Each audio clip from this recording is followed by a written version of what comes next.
Hi everybody, Patty Dooley here with Tupperware. Today I've been just a little bit busy. I've been making some lasagna and getting things ready and prepping for it. And I thought I would show you just a little bit about the Vent and Serve, to which I will probably use to put some of it in the freezer whenever we get done eating, or I may make a double batch and put in the freezer before, to have it for another day. But the Vent and Serve are really a lifesaver. Say you're really busy, you have a lot going on, but you want to take some time and you can prep some meals. Say like you're doing chili and you make a big batch of chili and you want to put some up in the freezer for a later day. Well, with the Vent and Serve you can do that because it's made to go in the freezer. So say you've made a big pot of chili and you're putting some up in the freezer. It has a mark in here to show you, don't go past that mark because you have to have expansion room when the stuff freezes. So you can put the food in the container, put the seal on. Now this is not going to be like the seals for your microwave cereal bowls and other things like that. This, strictly made for the freezer. And then when you're done and say like, maybe 2 weeks, a month from now, he's like, hey, let's have some chili for lunch. You're going to take the container out of the freezer, and if you have a reheat or a defrost setting on your microwave, you can use that to defrost. Or say you're wanting to do the chili for dinner that night. Before you go to work in the morning or before you get busy during the day, take it out, just set it out and let it thaw out, and then pop it in the microwave when you get home. Or if you have, like I said, the defrost, you can put it in there, start to defrost it, and then change over to cooking.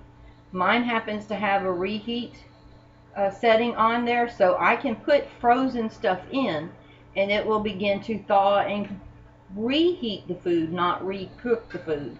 You always want to reduce the power on your microwave when you're reheating already cooked food, because you don't want to recook your food again, because that's what dries it out and makes it mushy and edges hard and everything else like that on it. So you want to remember to reduce your power 50 to 60%, so that way you're not actually recooking the food again. So we have, like, say, this round container here, and this is a 8.5 cup. That's a good bit of chili for several people, in the evening. Throw in a salad, something like that to go with the chili. You've got a whole complete meal. What you'll do is you'll pull this little tab up, put that in the microwave, and set your timer and go. And then whenever it's done, it's already cooked, so it's ready to be reheated and eat. But this tab, what it does is it allows the steam to come out. So as it's defrosting or something in there, it allows that steam to come out of there and not build up underneath the lid. And who knows, at times you've done stuff in the microwave and all of a sudden the lid goes, just explodes off of there. It had no way to let the steam out. So that's what these do. Like, for instance, here, now this has just a bit different top on it. I just grabbed this one and put it on there because I had some leftovers. But this is a leftover pasta dish that I did about a week ago. And so there was still quite a bit here, but not enough for a whole meal. But it makes a lunch for 2 people. So all I have to do is starting to defrost a little bit here. But all I have to do is pop the thing and stick it in the microwave and let it go, and it's already done, and we've got lunch. Now, say for instance, you go to a restaurant, someplace that you really like to go eat. If you're like me, you can never eat the whole plate. I don't care what I try to do. If I skip the salad and just eat the meal, I have to not eat the bread so I can eat the meal. But usually I have leftovers. Well, we have the little 1 cup containers. These are great. Say like, I like to get fish, salmon, or I get the chicken fried steak or something like that, and I've got some left over. I can pop an empty container in my bag when I get done eating at the restaurant. Instead of getting a big to-go tray or something like that, I can just pop it in here put the seal on, and I'm ready to go. When I come home, I can eat it later, or I can put it in the freezer and eat it for another day. It's great when you're doing leftovers for lunches and stuff like that. You can take these out of the freezer, put them in a lunch bag, and by the time at lunch, it's pretty much thawed out enough that so when you put it in the microwave, it just can finish reheating. Now we do have various sizes. Right now we have, this is the 6-cup shallow for casseroles and stuff like that, meats. You can put your leftover casserole, leftover ham, you know, prepare everything, put it in here, stick that in the microwave, in the freezer, and then when you get home, put that in the microwave to cook. Now today I have started a pan, or started my stuff for lasagna, and I will give a recipe link at the end of the video so you can go check it out. But what I have done is I cooked my sauce in the pressure cooker. I just put the raw meat in there, 2 cans of spaghetti sauce, garlic, seasoning, onion, mushroom, everything like that, and I cooked it for about 20 minutes in the microwave. And then when that was done and cooling, I took my pasta, which I should have left some of the water on top, but my noodles are in here in the pasta cooker, and I just cooked those for the amount of time. Now you put the pasta noodles in here. If like the lasagna noodles said to cook 10 to 12 minutes, I put it in here without the top on and then cooked it for 12 minutes. It came out perfectly al dente, so whenever I put it together and then I go to reheat it up, the sauce and everything will finish cooking that. And then of course I mixed my cheese and everything up in my pasta bowl, and I have that ready. So I'm going to put the recipe together, but now this is an older container. They don't have these out in the catalog anymore like they used to. From time to time they may bring them back out on a special.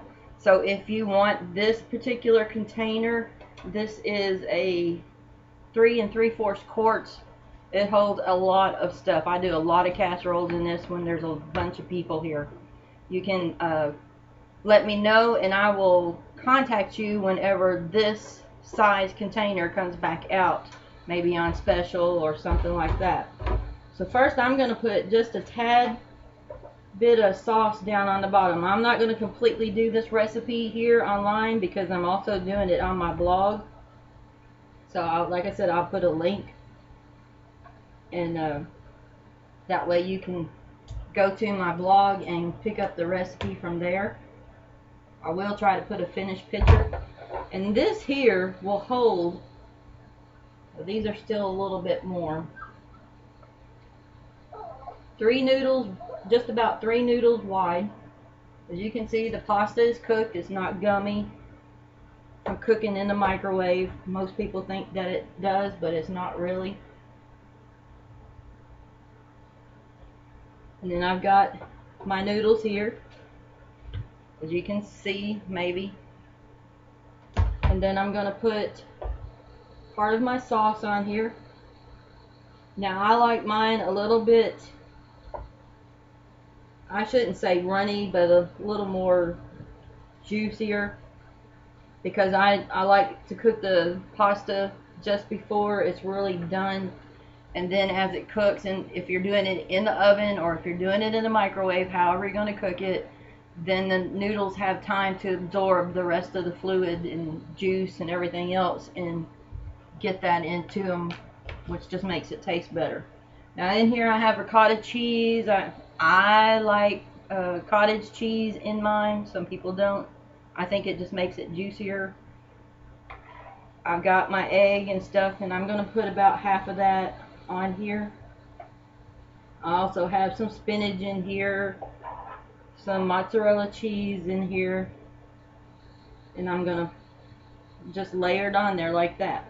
Now like I said, I'm not going to complete the whole recipe on here. I'm just giving you an idea of how these containers work and what you can do with them. I also do a Dorito casserole in one, and I can take and make it up in one day, put it in the freezer, and then Sunday when we're all getting in from church and stuff like that, I just pop it in the microwave and we're done. So what I would do is once I finish this out, I just place the seal on here, let it cool, you know, all the way down back to room temperature, because you don't want a lot of moisture and steam coming off in your freezer. And then I put this in here, and then I'm just going to pop this in the freezer for another day, and like a Sunday meal. Then while this is cooking, I can put together my salad and do my bread and everything else ready for the dinner, and by the time that's done, we're all ready to eat.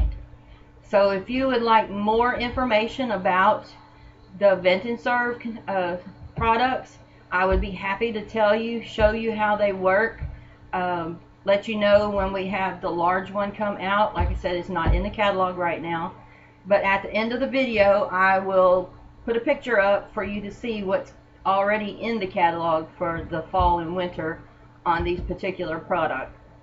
So if you like the video, just click like and subscribe to my YouTube channel, and as always, you can contact me and I will send you the current catalog and sales brochure. Subscribe and stay up to date to what I'm doing as far as recipes go, what products are coming out, what I'm testing, you know, what I'm doing. You just never know what I might put up here, and I will be happy to get with you and explain anything that you might have questions on and stuff about Tupperware. So you have a great day, and be sure and look at the bottom of the thing, and I'm going to put a link to my blog when I get all of this done and write the recipe up, and then you can share it on Pinterest, because I'll share it on Pinterest too, and just pass the recipe and stuff around. So you have a great day, and happy Tupperwaring. Bye.